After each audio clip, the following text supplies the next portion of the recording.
चलिए दोस्तों बात करते हैं एक और नई क्वेश्चन के बारे में। इस क्वेश्चन में एग्जामिनर ने क्या कहा, 8 पुरुषों की औसत आयु में 3 वर्ष की वृद्धि होती है जब उनमें से 30 और 34 वर्ष की आयु वाले दो व्यक्तियों को दो व्यक्तियों से प्रतिस्थापित किया जाता है, तो दो व्यक्तियों की औसत आयु क्या है, ये एग्जामिनर मुझसे पूछ रहा है।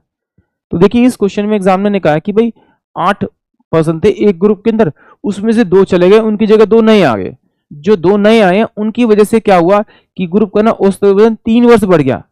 इसका मतलब है कि अगर मुझे जाने वाले पर्सन थे उनका मुझे अगर वजन पता है दोनों का, तो उन दोनों के वजन को जोड़ूंगा और जो औसतन वजन में डिफरेंस आ रहा है उस वजन को मैं जोड़ दूंगा, तो मुझे आने वाले नए पर्सनों का क्या मिल जाएगा, वजन मिल जाएगा, और 2 से भाग करूंगा तो मुझे औसतन मिल जाएगा।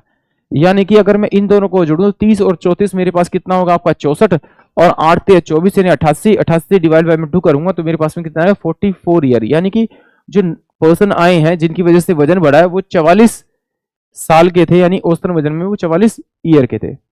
चलिए इसको एक बार सॉल्व भी कर देते हैं। देखिए टोटल पर्सन कितने रखे मेरे पास में, 8 दे रखे। अब उस 8 दे रखे तो उनका औसतन वजन कितना बढ़ रहा है आपका, 3 बढ़ रहा है, यानी कि टोटल 24 ईयर बढ़ गया ग्रुप का।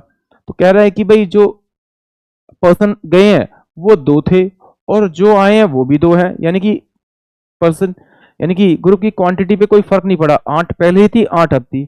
अब वो कह रहा है जो गए हैं वो एक 30 साल का है और एक 34 साल का है, तो इन दोनों को जोड़ूंगा तो कितना का मेरे पास में 64 साल आ जाएगा। यानी कि जो जाने वाले पर्सन थे वो 64 साल के थे और जो आए हैं उसमें क्या हुआ 24 ईयर बढ़ गया, किस वाले से, जाने वालों से। तो अगर मैं इसमें 24 साल जोड़ दूंगा तो मेरे पास में 88 ईयर आएगा, तो वो जो 2 नए पर्सन है उन दोनों की एज का सम आ जाएगा।